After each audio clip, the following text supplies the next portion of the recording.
So, Maria, momentum seems to be with the SPD, but of course, we're Bloomberg. We want to know, when it comes to these equity markets, what are the potential winners and losers if things are headed this direction?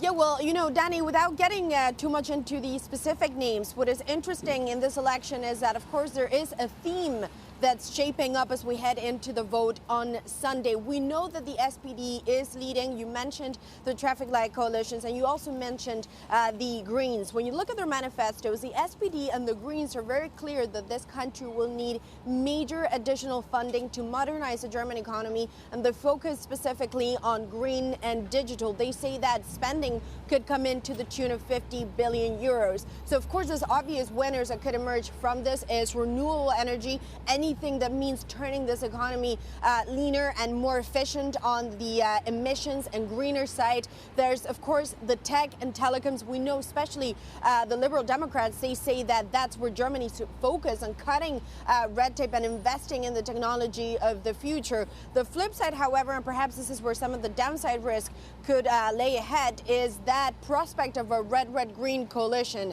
That is a much more to the left tilt in German politics that would include the far left, Die Linke. And at that point, of course, the focus would be on some of the potential losers, and that includes the auto sector, which is huge in this country, as you know, also planes and aviation. But again, and this is interesting to me, it could also be real estate. There's a real conversation happening in Germany, particularly in cities like Berlin, as to whether or not private investors hold too much of a big portfolio when it comes to renting flats, but also the amount of rent that should be paid. In Berlin specifically, there has been a proposal to cap that rent. Again, I want to stress that this is not a nationwide plan for the time being, but that could be one of the sectors in which investors could turn a much deeper look if we do get that red-red-green coalition. I would want to say also, just very briefly, the prospects of a red-red-green coalition remain still very muted.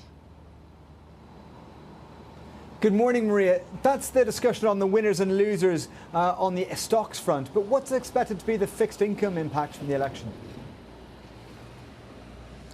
Yeah, and that to me, Mark, but again, maybe I'm too obsessed with the Bund and I look at it too much, but that's where the real story could be. We've seen the Bund deeply in negative territory for so many years. Perhaps that could change if the idea of perception or the perception of risk around Germany changes. The fact that we're heading to some extent into the unknown here. This could be a very different government to the Merkel-led coalition, but also what it means for fiscal and fiscal spending in the European Union, and that would have an impact on periphery spreads too. The risk perception in the Bund and the pricing of the Bund changes, that would have an effect on everything that trades in Southern Europe too.